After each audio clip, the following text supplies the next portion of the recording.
It's wintertime. Snow's on the ground. It's late March, but this is in Germany, a little further north, just over 100 years ago. A farm known as Hinterkaifeck. One day, the owner of the farm sees footprints in the snow coming from the woods to the house. No footprints leaving the house. Mm-hmm. They're the only ones there. Not long after that, the entire family is found murdered. Brutally murdered. And whoever murdered them stayed on the property for a few days. Lived with alongside the bodies. Yeah. Cooked their food, kept the fire going, took care of the animals before the family was finally found. Obviously cared for the animals more than they did the family.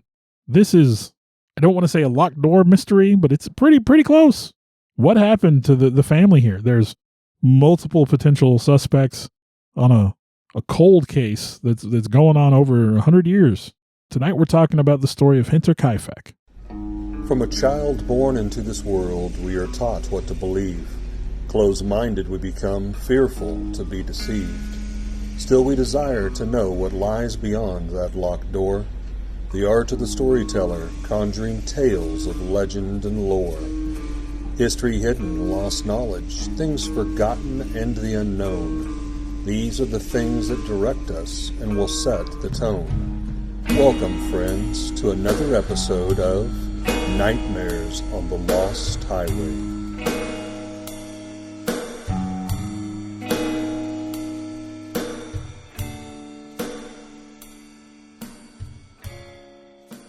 Now, Bill, I will say when you brought this up, it did not register. But as I dove in, I quickly had flashes back to over a year ago. My daughter, Shannon, shout out Shannon, had watched a short video on this. She's really big into true crime and all that.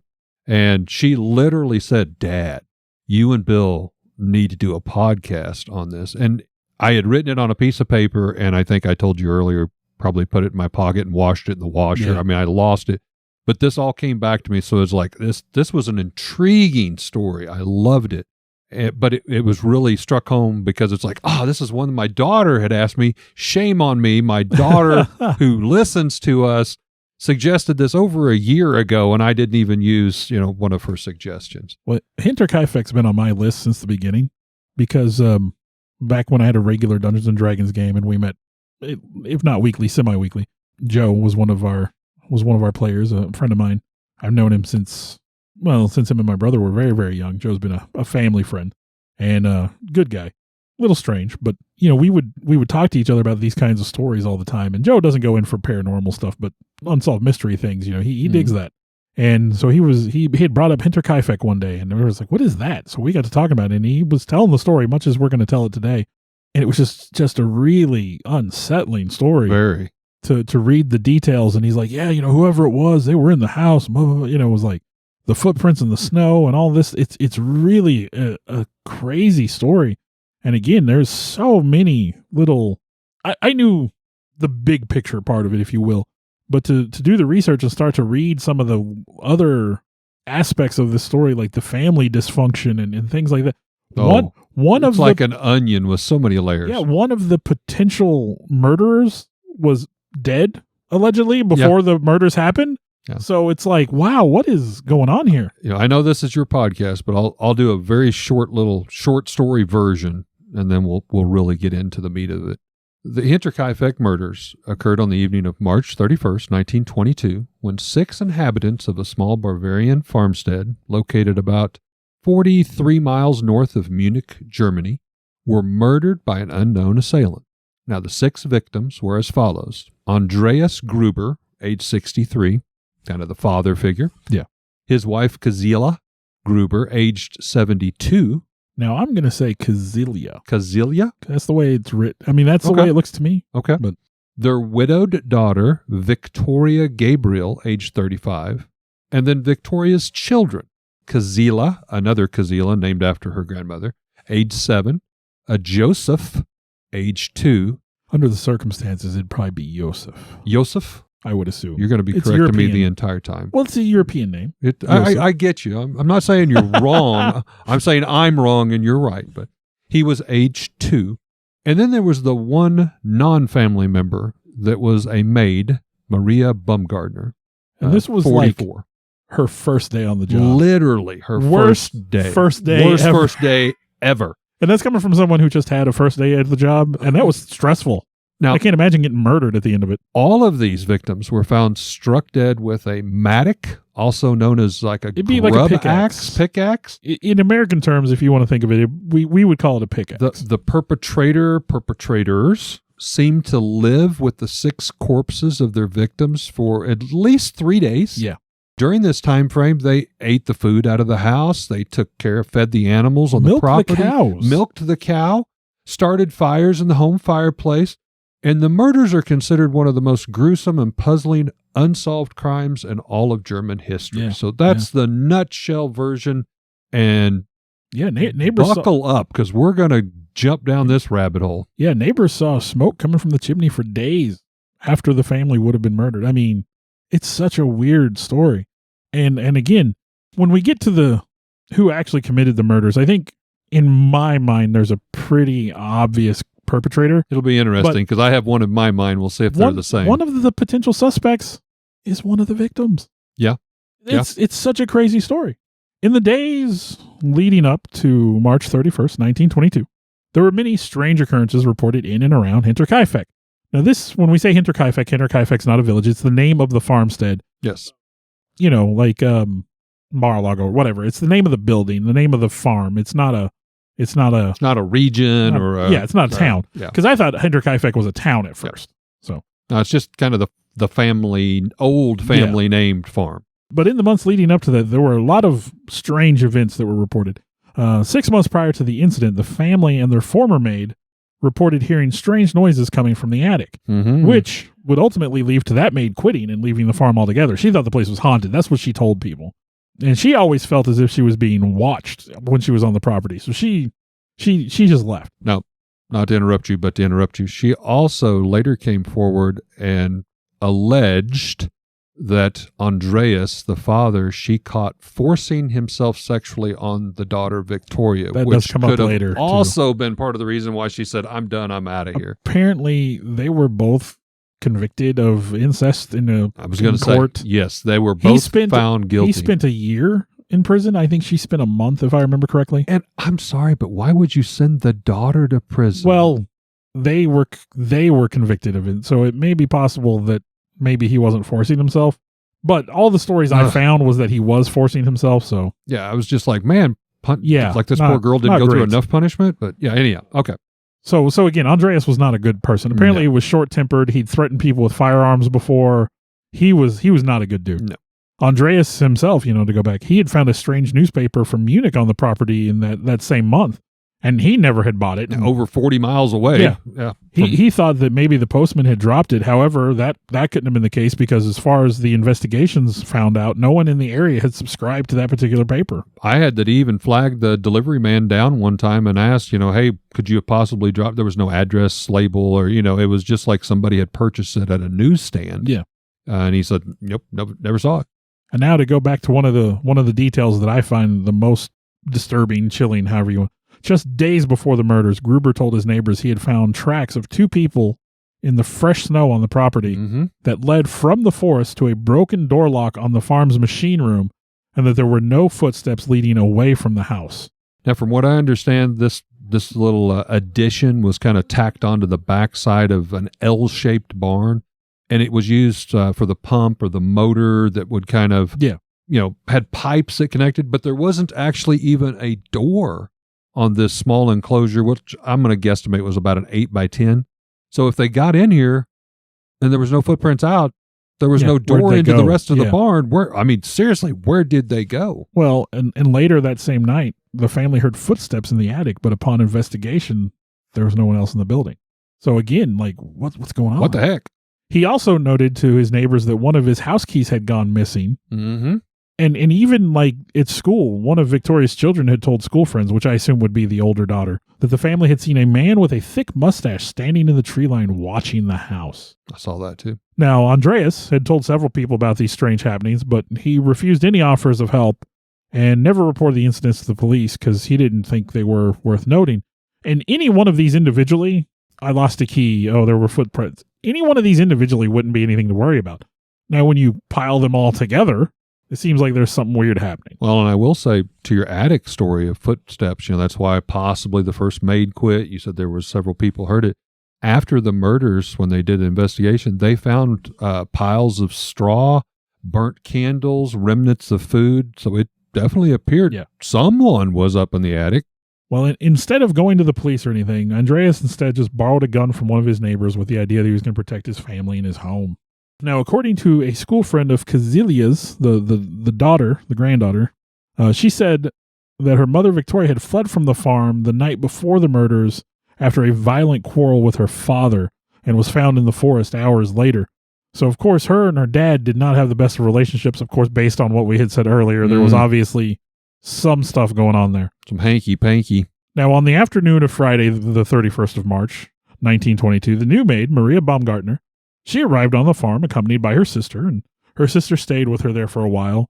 I believe she had dinner with the family and then left before night. Little did she know. And at this point now, she is most likely the last person to see the family alive other than the murderers. Evidence would suggest that later that evening, Victoria and daughter Kazilia and her parents Andreas and Kazilia were lured into the barn through the stable, and there, one at a time, they were murdered with this mattock, pickaxe, that belonged to the family there. Some people may pronounce it a mattock. I always said mattock. Mattock of the Titans, I think it is. They were all murdered with savage blows to the head, with Andreas's wife Kazilia showing signs of strangulation. After their deaths, the bodies were stacked and covered in hay, and the murderer or murderers then moved on into the living quarters, where, using the same murder weapon, they killed Josef, who was sleeping in his bassinet, and Maria, the maid, in her bedchamber. Now, 4 days passed before the bodies were discovered at Hinterkaifeck. Again, the murderers had stayed there at least 3 of those days. They ate food, bread, they cut meat from the pantry, they ate the bread, they took care of the animals, they milked the cows. I mean, they were living with these bodies in the home. The discovery of these bodies starts, the process begins, and it is a process. They don't just stumble upon them. April 1st, coffee sellers Hans and Edward Sharofsky arrive at Hinterkaifeck to take an order. They go up to the door, they knock, no one answers. They go around, they knock on the window, no one answers. They walk around the yard, they don't see anybody. They notice the gate to the machine house is open, but they don't think anything of it. There's no reason to go in there. Obviously, they're trying to get people's attention. No one's paying attention. So maybe they're gone. They don't know. So with no one there to strike a deal with, they go ahead and leave. Now, obviously, Kazilia, the younger Kazilia, she's been absent from school for a few days. And obviously, the family did not show up for Sunday worship. On April 3rd, the postman notices that the mail he had delivered over the last 2 days has sat there untouched. On April 4th, local mechanic Albert Hoffner goes to Hinterkaifeck. He's there to repair an engine. I thought this was a big one. He stated he had not seen any of the family when he arrived, but he could hear the sounds of the farm animals and the dog inside the barn. So after waiting around for a while to see if anybody shows up, he decides he's going to go ahead and start his repair. He was there about 4.5 hours. And he stated that he actually had to break the lock to get into the same little storage building we were talking about. And he was there for like 4.5 hours, worked on, and then repaired the lock. And then you said something key. He heard the dog and the animals in the barn. When he came out, the dog was tied outside. I did not find that detail. Yes. See, it gets weirder every time I hear the story. So it's like, okay, obviously he heard the dog, which exactly you said, in the barn. He didn't even make that connection. He just remembered leaving. He goes, yeah, and the dog was out. And that was later. He went into town, and he was just, I'm sure just maybe having a beer at the pub and kind of talking about his day. And then it kind of dawned on him. He was like, the dog was in the barn locked up, but when I left, it was there. And then he was like, well, why didn't they answer the door? He even said he went up and looked in the windows, pecked on the glass, all this stuff. I thought that was really, really strange. So later that day, around 3:30 p.m., Lorenz Schlittenbauer, who was apparently a guide in the area, I believe he kind of knew everybody, and if you were in the region, he could point you out to where you needed to go, whatever you were looking for. He sent his son Johann and stepson Josef to Hinterkaifeck to see if they could make any contact with the family, because at this point in time, people were starting to take note that, hey, we haven't heard from these guys in a while. They came back and told their father they had not seen anyone, so Schlittenbauer headed to the farm the same day with Michael Pohl and Jacob Sigel. And when they entered the barn, this is where they found the bodies of Andreas and his wife Kazilia, daughter Victoria, and granddaughter Kazilia. And then shortly afterwards, they found the chambermaid Maria and the youngest family member Josef murdered in the homestead. Now, the closest police department was in Munich, so that's 45 miles, give or take. And by the time Inspector Jorge Reingruber arrived to conduct his initial investigations, the crime scene was ruined at this point in time. Dozens of people who had been on the property at this point, they'd walked through the crime scene, they'd interacted with evidence. I believe bodies had been moved. There was one guy that had got hungry, went inside the kitchen, made breakfast for some of them. Yeah, they moved stuff around. So, I mean, as far as crime scenes go, it was a disaster. I will just say this Lauren Schlitzenbauer that he finds, pay attention to that name. He's going to come up multiple times here. So the day after the bodies were found, court physician Johann Baptist Aulmuller performed autopsies in the barn. Now, this is going to be a little graphic, so if you're, kind of sensitive to this kind of thing, I'm just giving you a warning. This is what he found. Casilia Gabriel, Victoria's daughter, 9, 10 years old, she had her lower jaw shattered and suffered severe head injuries, but it was obvious she had not been killed instantly. Casilia Gruber, Victoria's mother, had 7 blows to the head with a cracked skull and signs of strangulation. Victoria Gabriel had 9 star-shaped wounds to the head, which I would assume would be puncture wounds from the pick. Would assume, yep. And strangulation marks on her neck. The right side of her face was smashed with a blunt object. The ones that were murdered in the house, Maria Baumgartner, the maid, was killed by blows to the face, and Josef Gruber, the 2-year-old, was killed by a heavy blow to the face in his bassinet. Andreas Gruber, Victoria's father, had the right side of his face smashed, and it was established that the mattock was the most likely murder weapon. The weapon itself was not found at the crime scene at the time. Now, evidence showed, like I said, that the younger Casilia, the little girl, the 9-year-old, she had been alive for several hours after being attacked. This one's bad. And having the bodies piled on top of her.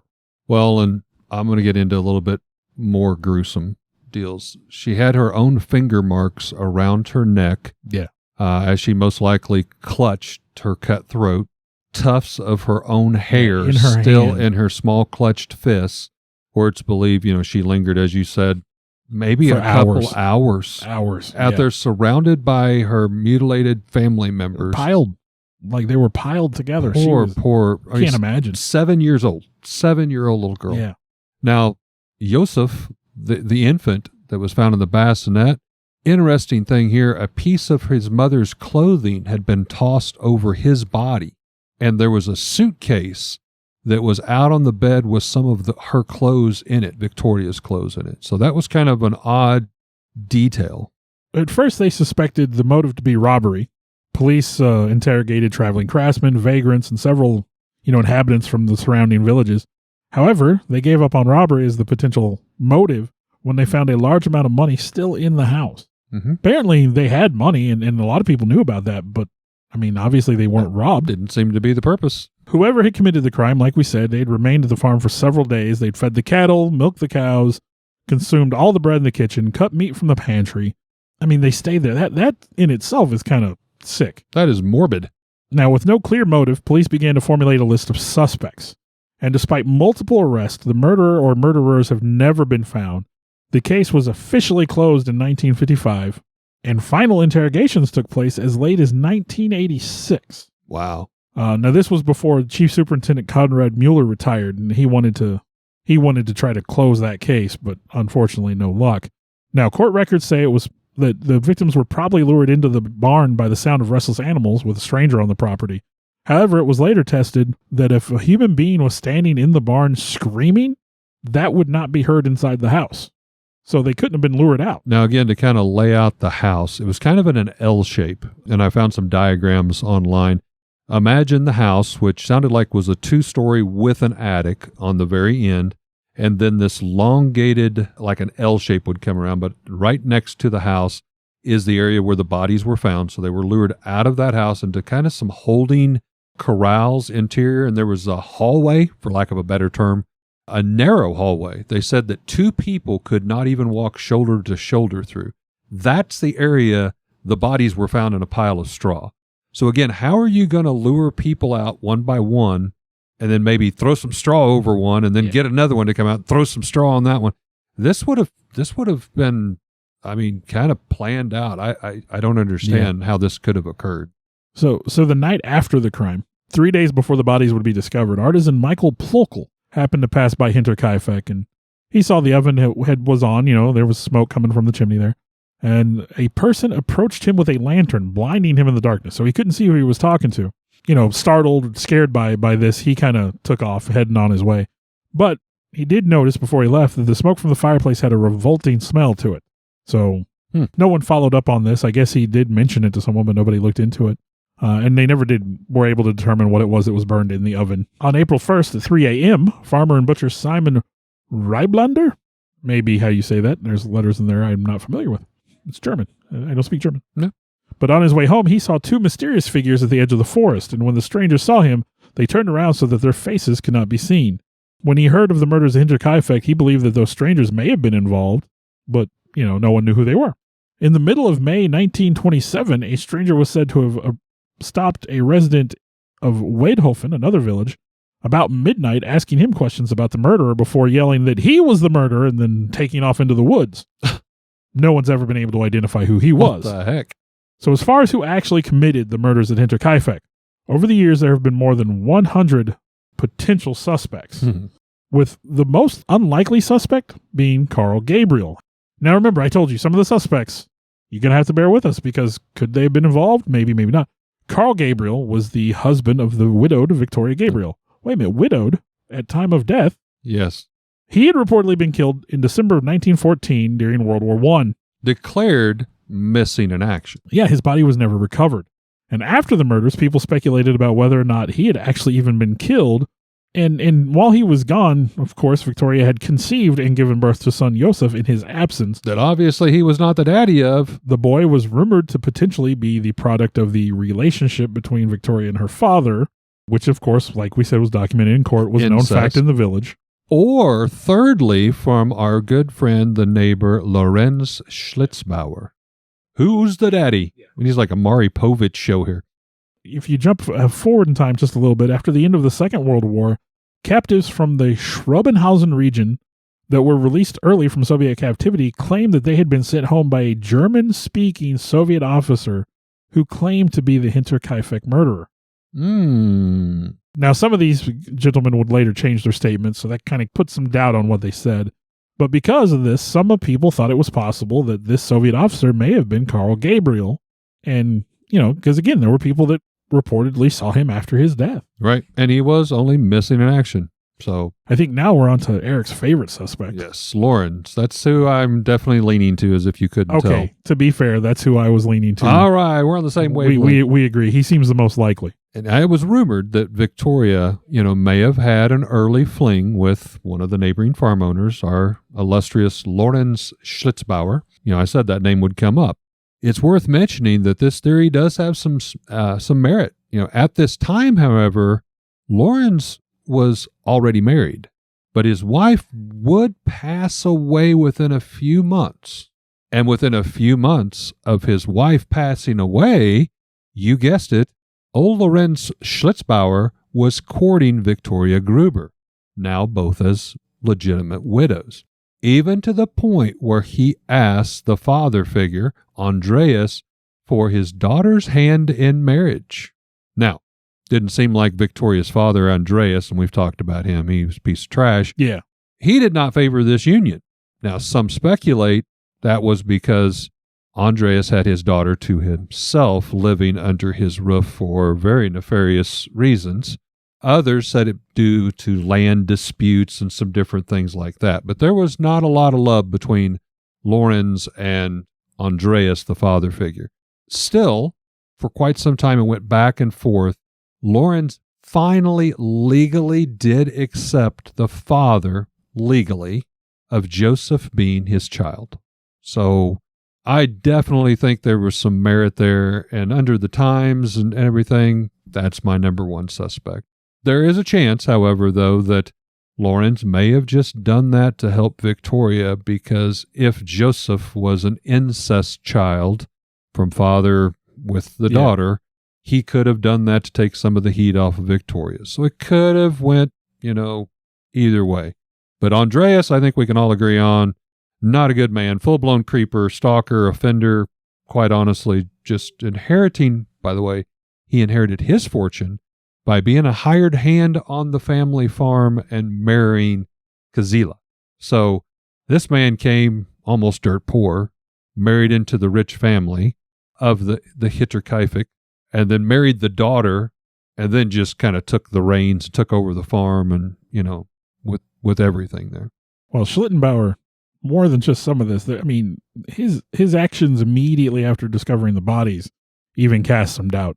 Yeah. When him and his friends went in to investigate, they said they had to break the gate to enter the barn because all the doors were locked.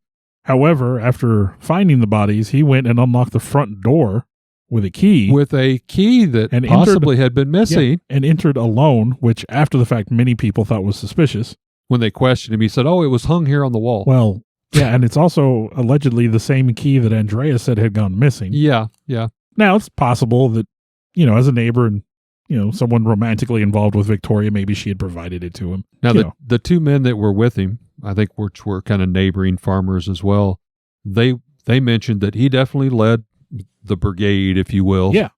This way, back through this way. He definitely had the lay of the land, and said that when he saw the leg and foot hanging out from the straw, it didn't really seem to faze him. He just went and kind of drug this body out. Well, and they said, he was taking off and going and investigating things by himself, even though no one had any idea if the murderer was still there or not. Yeah. And the guys were like, "Hey, you're interrupting a murder scene." Even in this time frame, they knew we shouldn't be touching this stuff. Yeah, for a long time, the locals suspected that he was the murderer. And also because he apparently made comments that seemed like only the murderer would know these things. So, and it was strange. They said that, he pulled out a total of 4 bodies out of that, pile of straw. For whatever reason, he spent some time with the 7-year-old Kazila, which now this is the one we said that, her throat was cut, probably lingered the longest, clutched pieces of her hair. They described, the 2 men with him, Lorenz is describing him as he pulled her out to pose her in a sitting position in one corner of the hallway.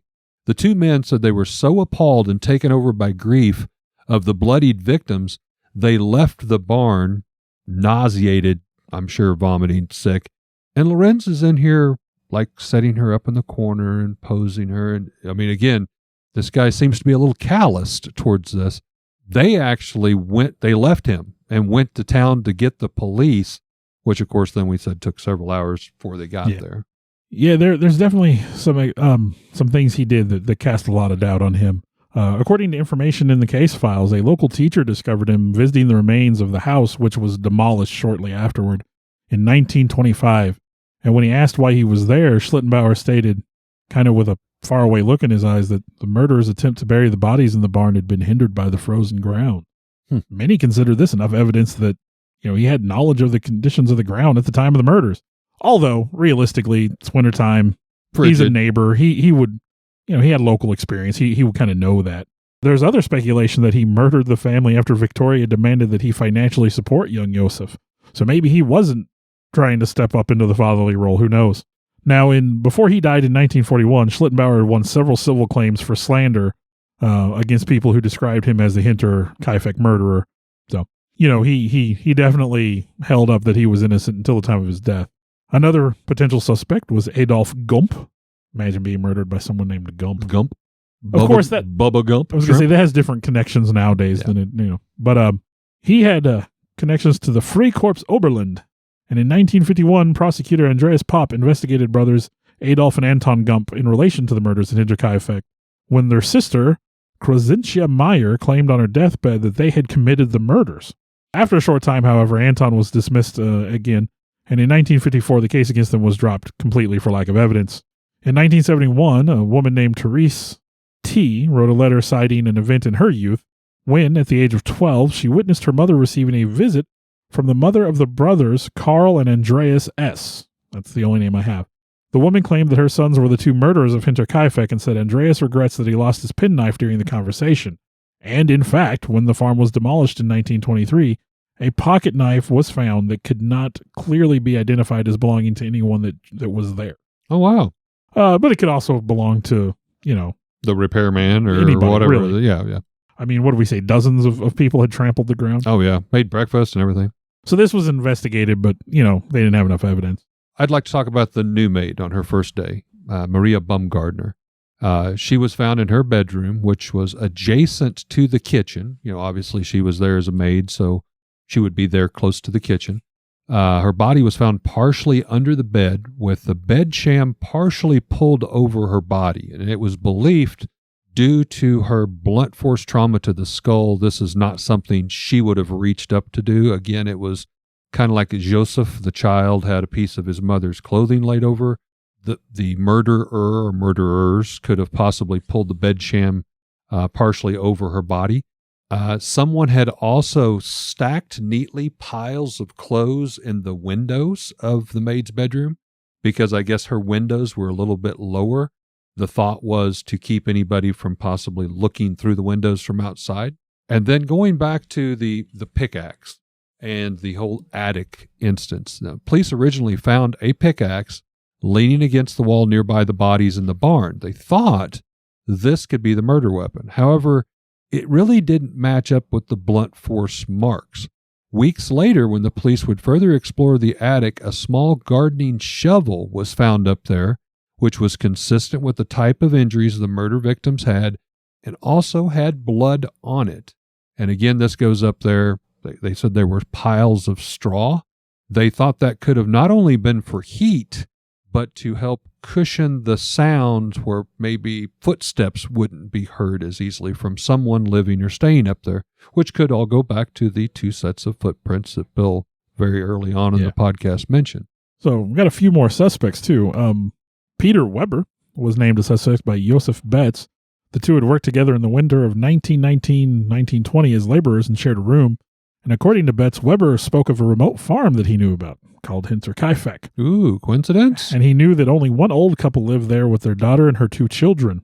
Betts testified in the hearing that Weber had suggested killing the old man to get to the money, but when Betts turned down the offer, Weber stopped talking to him about it. But again, money was found in the house. Yeah, so robbery wasn't the motive. Former maid, Krezenz Rieger, who worked there from November 1920 to about September 1921, suspected that the brothers Anton and Karl Bichler to be the murderers. Anton Bichler had helped with a potato harvest at Hinterkaifeck, and he knew the layout of the property pretty well. Rieger said Bichler talked to her often about Gruber and Gabriel family, and Anton reportedly suggested the family ought to be dead. The maid also emphasized in her interrogation that the farm dog, who barked at everyone, never barked at Anton, and so thought that Anton and Karl Bichler could have committed the murder just because they wouldn't have alerted anybody. There was also a George Siegel, who had worked at Hinterkaifeck and knew of the family fortune, and supposedly he had broken into the home in November of 1920 and stolen a number of items, though he did deny it. He did state that he had carved the handle of the murder weapon himself when he was working there and knew that the tool would have been kept in the barn passage, so he knew where it was going to be. The Thaler brothers were also listed as suspects, with one story told of Andreas finding the brothers hiding in his barn 2 years earlier and run them off by shooting at them with a rifle. Wow. According to the statement by the former maid, Rieger, the brothers had already committed several burglaries in the area before the crime. Rieger said that Josef Thaler stood in her window at night and asked her questions about the family, but she gave no answers. So the guy was clearly casing the joint. In conversation, Josef Thaler claimed to know which family member was sleeping in which room and stated that they had a lot of money. During their conversation, Rieger noted that there was another person nearby. So, brothers, again, Thaler brothers. But again, a lot of those seem to be financially based, and none of the that money was wasn't taken, the case. So, author Bill James, in his book The Man from the Train, alleges that a man named Paul Mueller, a German migrant, may have been responsible for the murders. Mueller was the only suspect in the 1898 murder of a Massachusetts family, and James believed that Mueller killed dozens of victims based on his research in American newspaper archives, and that the Hinterkaifeck murders bore some striking similarities to the suspected crimes in the U.S. So a traveling serial killer. Yeah, including the slaughter of an entire family in their isolated home with the use of a blunt-edged farm tool as a weapon. Interesting. Hadn't come across that one at all. The moving and stacking of the bodies, and the apparent absence of robbery as motive. He never stole from them. Just got off on the murders. Yeah. So James suspected that Mueller, who was described as a German immigrant in the media at the time, might have left the U.S. for his homeland in 1912, after private investigators and journalists began to notice and publicize patterns in murders across state lines, which may have eventually pointed in his direction. So, again, like I said, there is one suspect we haven't talked about yet, just yet, and that is Andreas himself. Andreas was, if you think about the facts of the crime, Andreas's wounds were not the same as everyone else's wounds. Andreas's wounds could have been sustained by falling onto the murder weapon with force. Now, it's not to say he wasn't struck. That force could have worked in both directions, but Andreas's wounds could have occurred by falling on the murder weapon. And whoever committed the crime lived on the property for multiple days, took care of the animals, ate food, cooked meals.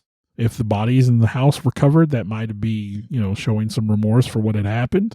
So the theory would be is that Andreas, he murdered them, then survived at least for 2 or 3 days, and then possibly fell and hurt himself? No. The theory is that Andreas killed the family, lived on the property for a few days, and then realizing what he had done and what he was going to, if he was charged, that he killed himself. Okay. So. Well, that does explain a little bit, especially maybe, like you said, over the infant. Especially if he was the father. Well, and again, the poor maid on her first day, hell of a first day. Whoever it was lived in the house, ate meat. I mean, it was like they were comfortable there. They knew it. Yeah, took care of the animals. I mean, I'm sorry. I know a lot of farmers. If you were a murderer, why would you milk a cow? That's what I'm saying. Like he's a very good suspect, but I think Schlittenbauer meets the criteria. He was the one that come to the top of my list. Well, I have a very weird twist. As we had talked about, the police did not arrive for several days after the murder, essentially. And when they did arrive, as we had talked about, the crime scene had been disturbed by Lorenz, for sure, the closest neighbor, and possible father to the youngest murder victims, Joseph Gruber, the child.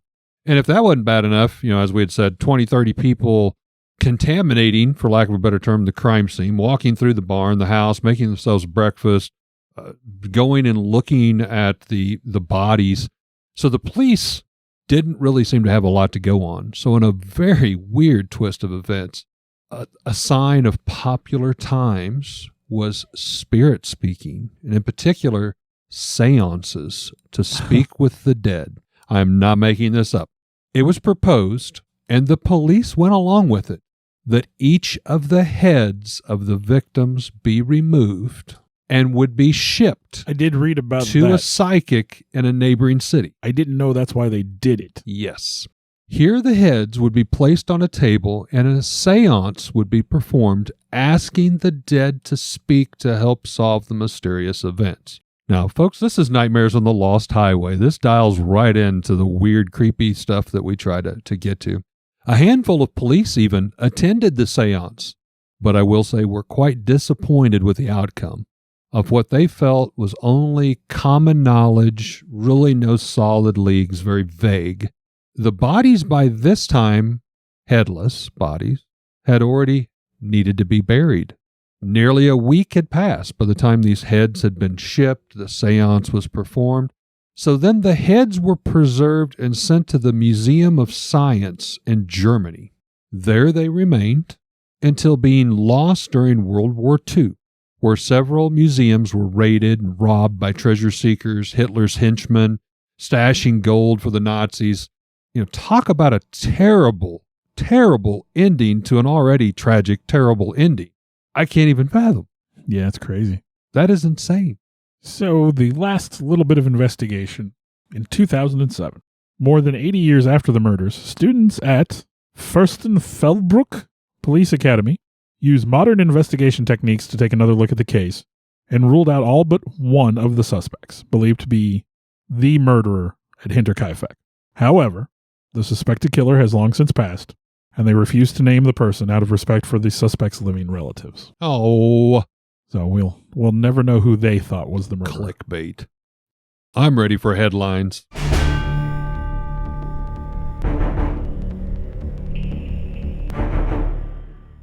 So mine, how does a murder with seemingly a lot of evidence and multiple suspects go unsolved?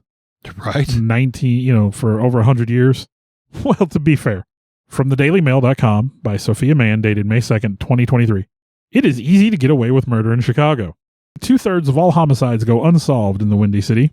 And this is after it's revealed that half of all U.S. murderers are never brought to justice. The United States has the lowest murder clearance rate of any industrialized country. That is pathetic and sad. Germany, by contrast, now clears 90% of its murder cases. Wow. I just thought that was an interesting fact. This article Obviously, I was looking into unsolved murders and just happened to mention Germany in the text. And I thought, well, that's perfect. Yeah. The definition of a cleared murder case being one where the suspect has been identified and arrested. Oakland, California, believe it or not, is even worse than Chicago, with only 36% of murders cleared in 2022. The murder clearance rate in the United States dipped below 50% in 2020 and has not come back. So we were already pretty bad, and now we're worse. The U.S. is the worst of the developed nations at solving murders. Experts say that America's abysmal clearance numbers are, quote, undermining whatever trust there is left in the police. And it's a vicious circle. Communities that are especially impacted by gun violence believe that the police are ineffective or indifferent, and as a result, they're less willing to cooperate and provide information the police need to have successful investigations. FBI officials say that a murder can be labeled cleared by exceptional means. Exceptional means clearances include when a suspect is found dead, cannot be extradited, or prosecutors refuse to press charges. And so some criminologists note that some cities are improving their clearance rates by using this criteria, which literally means, we're not going to press charges. So you can just decide not to press charges and it makes your clearance rate go up. So it's even worse than that. Corrupt. And like the experts say, they're just toying around with their numbers just to make them look better. Wow. I mean, as if people have enough reasons to be distrustful of police. Hey, here's the deal. I'm going to say this. Maybe it's going to sound a little bad. I'm a middle-aged white guy in America. I get nervous when the cops pull me over. If it's only happened a couple times, but still. Yeah. Like I seriously have developed a distrust of police over the years because of all of the stuff you hear. Now, that's not to say all cops are bad. I had a friend that worked here in town, and I'm not going to call him out. Good dude. Like if he pulled me over, I probably deserved it. To be fair, I've only been pulled over a couple of times, and at least twice I deserved it. I've met some great ones, and I've met some not so great ones. But seriously, in this day and age, I mean, you worry that you're going to say the wrong thing. And well, you were just talking about the unsolved murder rates, and I'm thinking, we did a podcast on the Springfield 3. How long? How many years is that? 40 years, I think now. Yeah. Unsolved. There was a gentleman that was burned in his car here in Lebanon. I don't think they ever really fully disclosed all that. Of course, we've had the whole cannibalism ordeal not too far from here. They have to pay out to the family. Did you see that headline? $3 million? Yeah, they're never going to get that. Yeah, how are they going to get $3 million? That's ridiculous. That's the Cassidy Rainwater case that we actually did a podcast on. But yeah, I'm just thinking in the Springfield region. Yeah. I mean, just around here, there's just a lot of unsolved deaths. Well, my headline, I'm going to ask if you've ever heard of the Richardson murders up in Alberta, Canada. Now, this was a family murder. That's kind of what brought me to this. But then it had a nightmarish on the Lost Highway twist. I was doing a bit of a deep dive into bizarre murder cases, especially for families, for my headlines this week, and one stuck out to me. Now, bear with me as I lead up to motive, which I will just tell you now. I will put this out there so you'll follow along. It involves one of the murderers claiming to be a werewolf. Wow. You heard me, right. A werewolf. This is right from Wikipedia, the first part of this. The 3 members of the Richardson family were murdered in Medicine Hat, Alberta, Canada in April of 2006. The murders were planned and committed by the family's 12-year-old daughter, Jasmine Richardson, and her, get ready for this, 12-year-old daughter, and her 23-year-old boyfriend. Well, there's a problem right there. There's a problem right there. As the father of a teenage daughter. Jeremy Steinecke, the boyfriend, now going by the name of Jackson May Richardson, and Steinecke were each convicted on 3 accounts of first-degree murder. Richardson, who had turned 13 before being convicted, is thought to be the youngest person in Canada ever convicted of multiple first-degree murder counts. Her 10-year sentence was completed on May 6th of 2016. Now, the discovery. At 1 p.m. on April 23, 2006, the bodies of 42-year-old Mark Richardson and his 48-year-old wife, Deborah, were found in the basement of their home, and the body of their 8-year-old son, Tyler Jacob, was discovered upstairs. Absent from the home at the time was the couple's 12-year-old daughter, Jasmine. Now, for a time, it was feared that she might also have been a victim during this murder spree. But then she was arrested the following day in the community of Leader, Saskatchewan, about 81 miles away, with her, again, 23-year-old boyfriend, Jeremy Allen Steinecke. Now, both were charged with 3 murders. Now, later on in May 3rd, 2006, Steinecke's friend Casey Lancaster, who was 19, was charged as being an accessory for driving the couple away in her pickup truck and helping to dispose of evidence. Now, motive.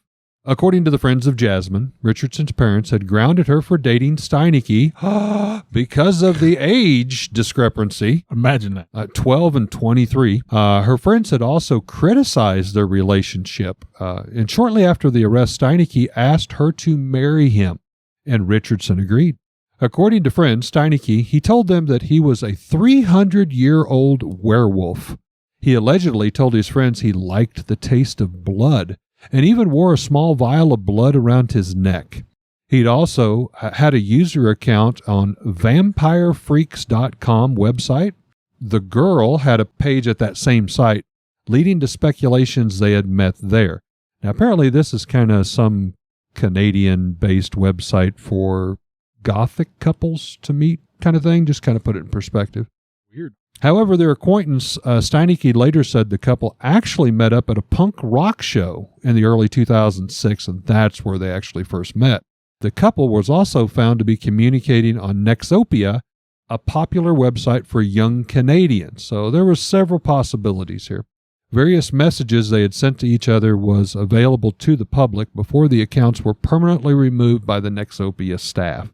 So we got a werewolf that says he's 300 years old. He's actually 23, but almost twice the age of the 12-year-old daughter who go in and kill the entire family in Canada. So Messed up. you can't make this stuff up, folks.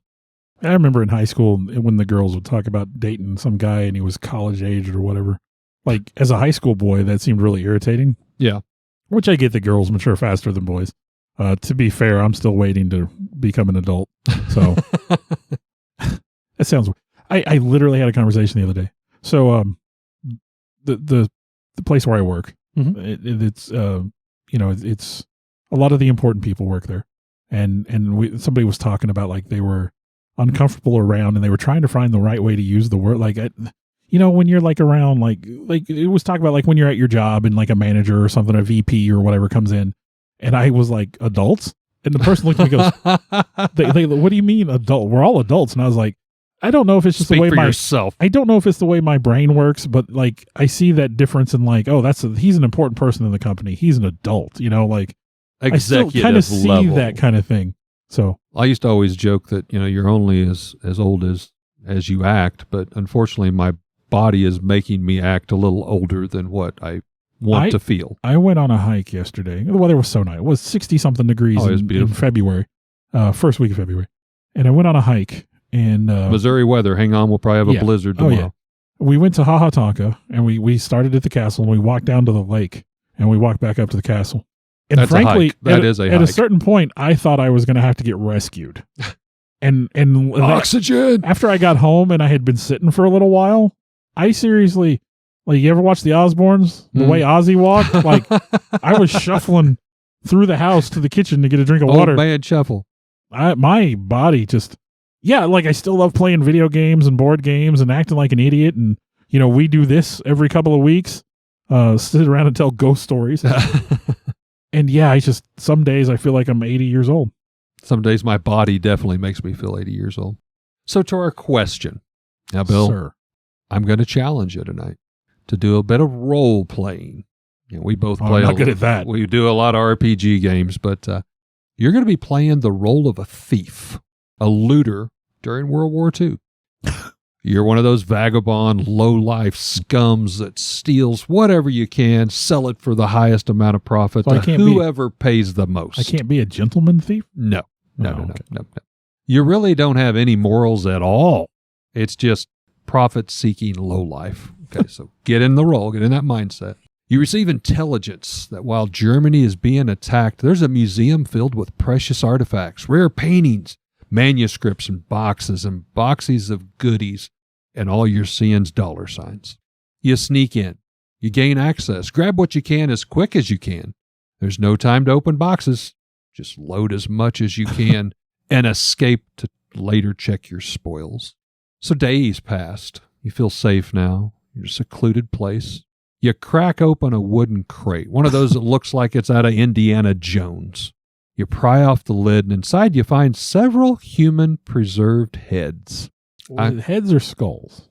They said they were preserved. Okay, well, so I'm going to say heads. Okay, heads. But the good question. Good question. I love the way you're getting into this. But I'm going to say, since this is a 1942, 43 era, it's only about 20 years after the whole infamous murder cases we just talked about. And the family of the Hinterkaifeck murders, you recognize a label on this. What would you do with them? Well, if I'm a dirty, no-good scumbag thief, I just chuck them. You can't sell. Well, no. Oh, I take it back. Now. Well, you got connections in the deep black market. But here's the deal. Like, I'd like to assume that humanity... Low life scum. Bear with me here. I'd like to assume that humanity is getting worse as time goes by. I know things like that you could probably sell on some kind of black market for an outrageous price now. This would have been back in the 40s. But if you go back 80 years... We were selling mummy hands and parts and stuff out of Egypt. Yeah, that's true. I was going to say, I would hope that maybe you wouldn't be able to find a market for that. Oh, no. You're low-life scum. You know people. If I can find a market for it and I'm low-life scum, then I'm selling that. Like, I'm going to make a fortune. And I'm holding out, dude, because this is like unsolved murder evidence. Got that right. Yeah. But now, me as a person, wind it forward. I'm horrified by the idea. Probably just leave it. Just leave everything. God, no, I would have it. I would have to turn it over to the authorities, even if it meant like, maybe one of those anonymous, like, here's a box. Leave it, then call with directions. Like, scrub it down with acid and wear gloves when I drop it off kind of thing. I mean, me personally, I couldn't. Like, if I found something that I thought was going to be evidence, I would absolutely turn it over. Yeah. But, again, if I was low life good for nothing. And like I said, and I know nowadays, like, in our modern society. Oh, there's a market for everything. You could absolutely sell that for a fortune. Yeah. You get, if somebody had those heads today, and sold them on which chances are somebody could, might, and they sold them on some kind of black. You could set yourself up for life with something like that. Yeah, how horribly it's a horrible thought. It is, but there's those people out there. Yeah, I mean they're out there, and these were lost during some of those museum raids. So you wonder, did somebody open it up like, oh my gosh, no, I'm not touching these, and pitch them in a ditch, or did they get sold on a black market and maybe they're sitting somewhere on display or at least behind a locked room and key somewhere? Sitting in Elon Musk's house somewhere. Ooh, boy, he's coming for you now. He's got satellites. He knows where you're at, dude. I guess he doesn't own Amazon, though. He doesn't own iTunes. That's where my podcast goes. I wonder if I'm not making any money off of it. I wonder if he watches YouTube. Oh, man. You know, that guy... Okay, totally unrelated, but we do this every now and then. I have found my new favorite thing in the world. I found this last night. I watched this with my daughter, and then I made my son watch it with me today. There's a video channel on YouTube that has gender-swapped celebrities, and you have to identify them. It's become my new favorite thing. Oh, wow. Some of them are obvious, some of them not so much.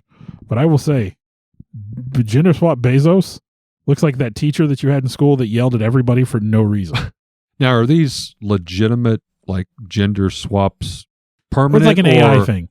Oh, okay. So it's like it's a digital mock-up kind of thing. Yeah, it's a digital. Okay. They take, like, Chris Evans, Captain America, and they do a gender swap thing, and then you have to figure out who it is. I got you. Okay. And some of them are pretty obvious, but then some of them aren't so much obvious.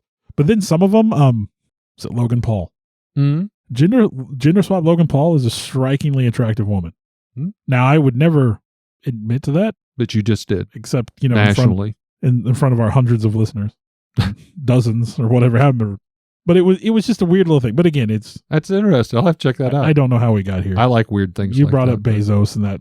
I didn't bring up Bezos. Did I? I brought you brought up Bezos. Somebody brought up Bezos. We're making fun of millionaires this week. We were making fun of millionaires this week. Yeah, it's probably going to shut us down. This may be the last episode anybody gets to listen to. Well, we love. What was his name? What did Trump call him? Scott Apple or whatever. Tim Apple. Tim Apple. Yeah. Well, we hope that you've enjoyed at least a portion. Again. Of we know not everything's great. Yes. But we have fun doing it. We hope that we drag you along kicking and screaming sometimes to enjoy the ride of yet another episode you'll hear on Nightmares on the Lost Highway. Thanks for putting up with us. Hey, real quick, call to action. I think Eric would agree. We'd like to grow this. Nightmares on the Lost Highway. Absolutely. If you could, if you're listening on Apple, if you would go and give us a review and rate us. If you have some feedback, that's fine too. Whatever platform you're listening, follow us, rate us, give us some reviews. That helps get some recognition and gets our name out there. We do have a Facebook page, Nightmares on the Lost Highway. You can easily find us if you want to communicate with us, if you want to share some possibilities for future podcasts with us. Reach out. We want to talk with you guys. So the last little bit of investigation in 2007, more than 80 years after the what was I even going to say? The Steinekeys were each convicted on 3 accounts of the first-degree murder of the Richardson family, who had strike that. I totally got off on that. Get it together, man. Yeah, I know. Jasmine and her. I want to take a time to thank the people that helped bring this all together.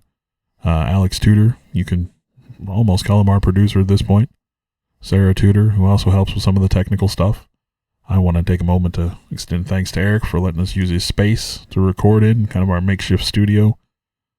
I, in turn, would like to thank Bill for, one, putting up with me and using this camaraderie to do something we both very much love and enjoy doing, and thank Bill's family for allowing him to spend all the time to work and clean up our recordings and present them in what you hear in the final terms, the final edition, if you will.